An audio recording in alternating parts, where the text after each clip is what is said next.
That's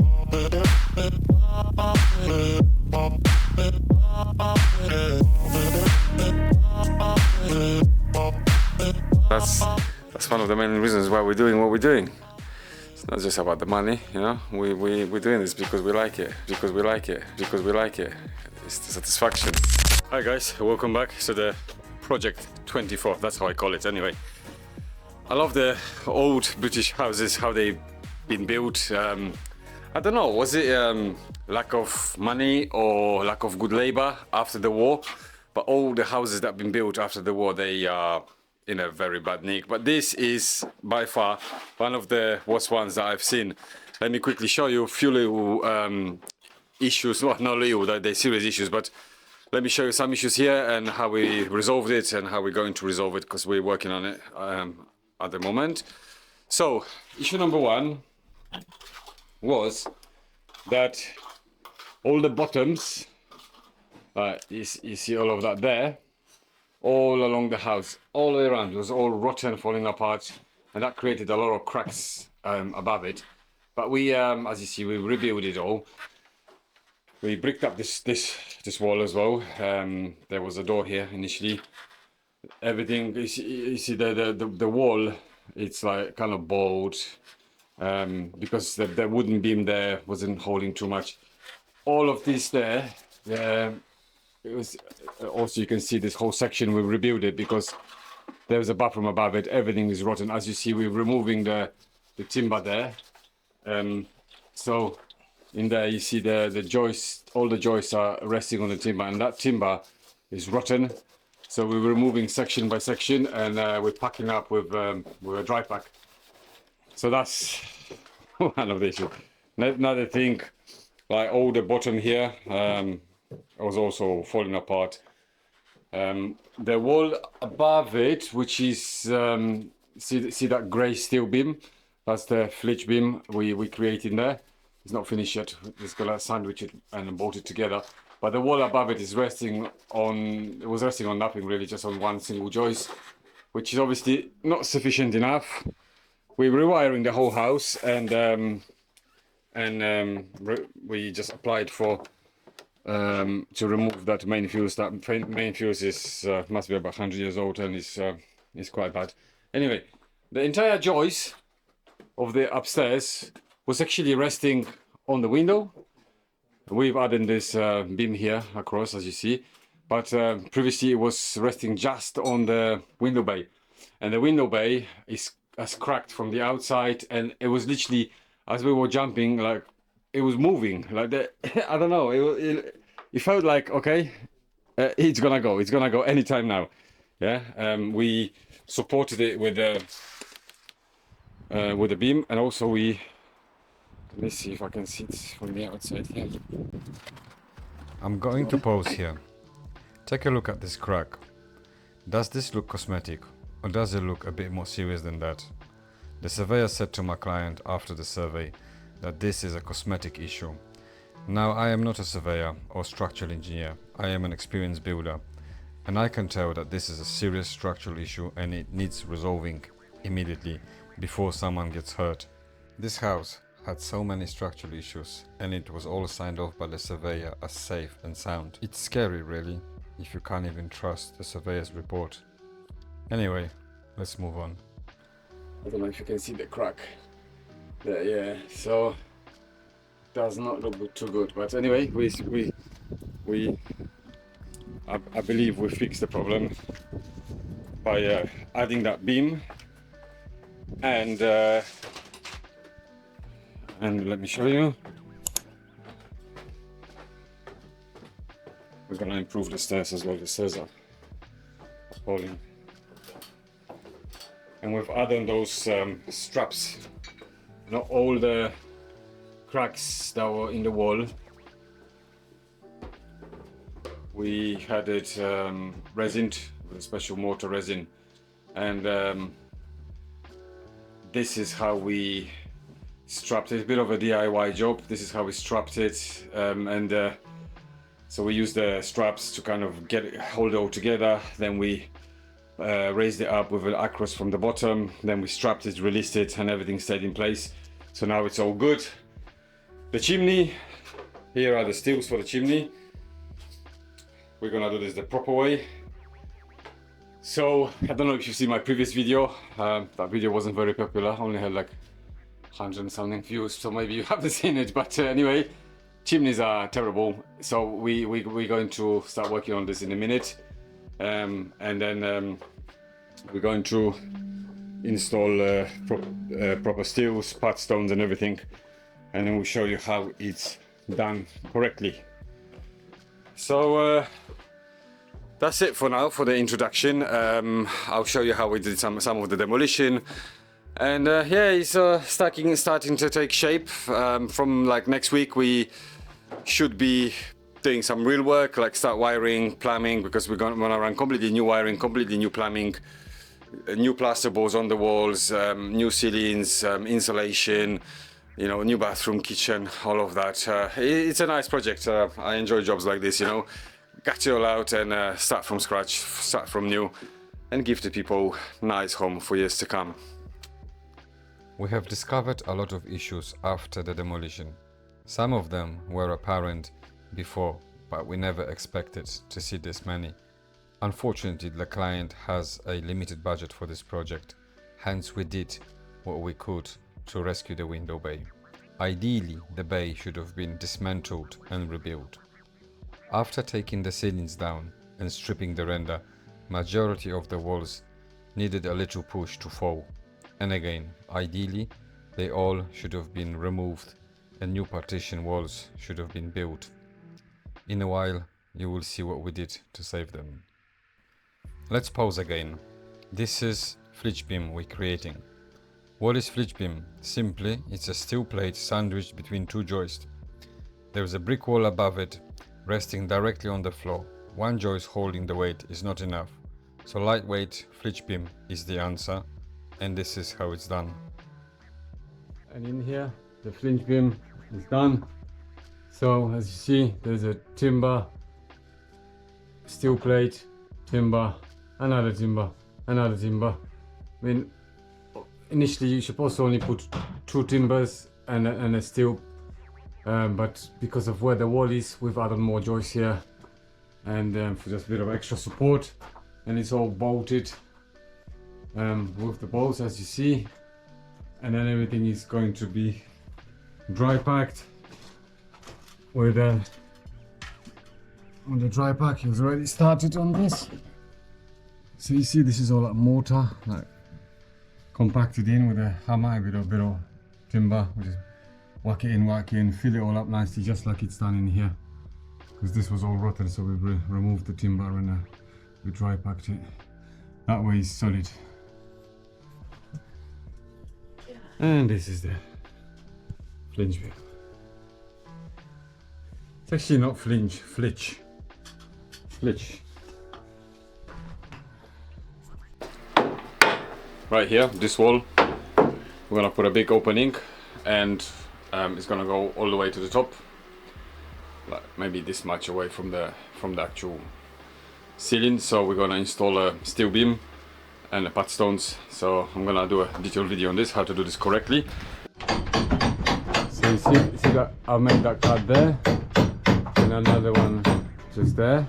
Now I'm gonna remove this line of block and install the steel before taking the wall down.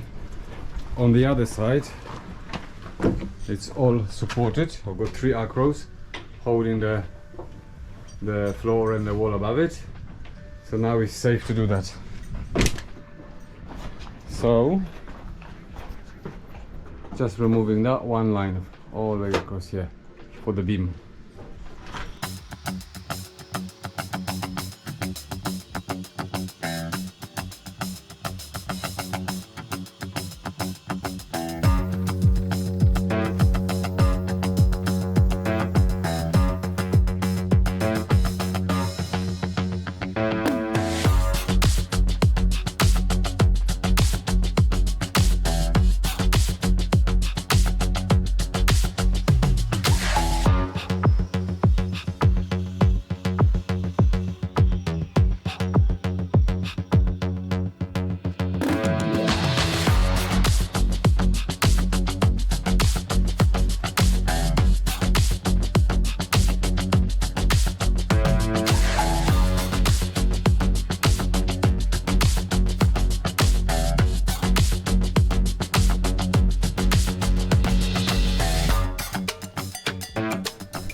So now we made this cutout here. That's where the concrete pad stone is going to be, and then on top of the pad stone we're gonna have a steel. And steel will be, because this is not in level, so we're gonna leave a small gap, then we're gonna pack it with a dry pack. And that's it really. This is ready for installation. As you see, the joist here, like there are two joists together, and they're both supported by one joist across, and with the across on the other side. And so now I'm going to set the pad stone, set the other one there, let that go off for a couple of hours, then we put the steel in. Normally you would wait a day for it to harden properly, but because of the steel, it's not very heavy, so only small steel, we can do it all in one day. But obviously we're going to take the wall down tomorrow. That part we'll leave it for tomorrow, because all the shaking and vibration while cutting this can disturb the mortar here. So yeah, but just to set the steel, we're gonna do all today.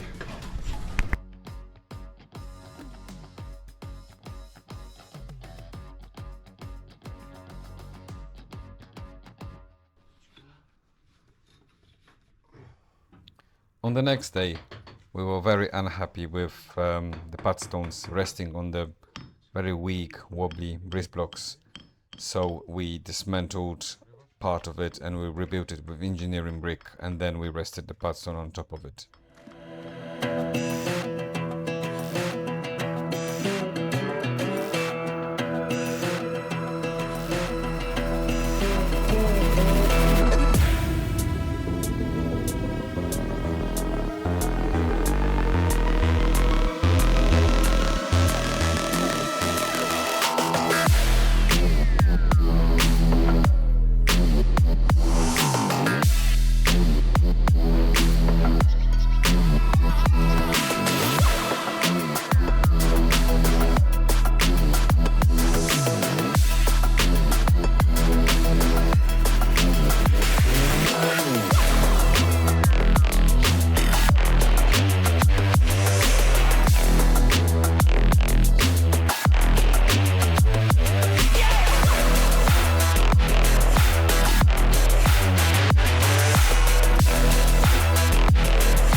This is the rear wall of the house. The wooden beam above the door was very weak, cracked, bent, so we decided to replace it with a steel. Kindly, we didn't charge the client for it, we just charged for the steel.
On top of that, after we removed all the render and removed all the ceilings, all the internal walls, actually apart from one, started really moving, shaking, and it was it was a good call to actually take it all apart and dismantle it. Let me show you.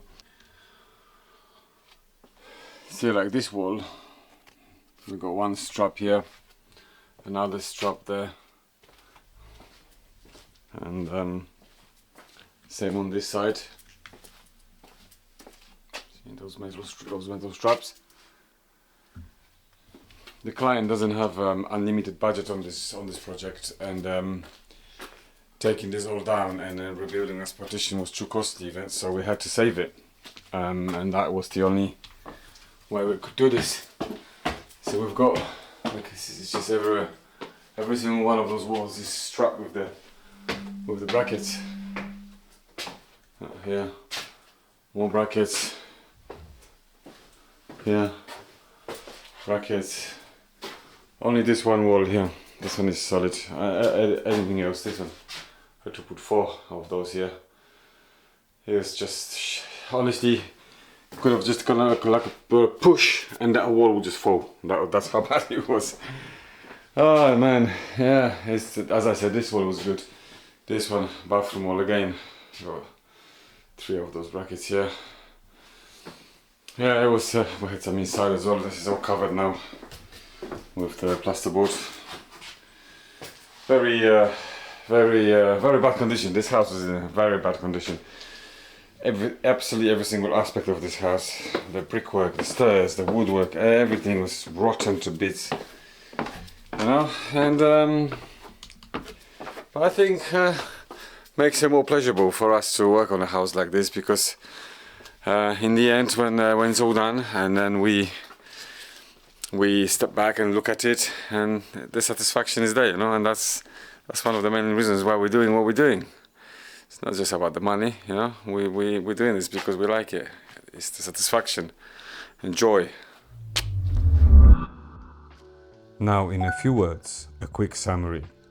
I have been helping people to build their dream homes for the past 25 years, and let me tell you how often I come across the same issue over and over again. The issue is that at least half of my clients underestimating the cost of the project. In this short video, I have pointed on few issues no one could know about, but the list is longer. Sometimes we don't even tell the client, we just fix it. However, it is the nature of building projects that we get a lot of unexpected problems that needs resolving, and that usually cost extra money. So when you're buying your first house and you don't have the experience, be mindful that if you are tight on the budget, you're probably going to run out of money, and the exciting time of your life can turn into a stressful experience. Remember that pretty much every building project costs more than anticipated. So be ready before you start. Thank you for watching and subscribing if you have. See you on the next one.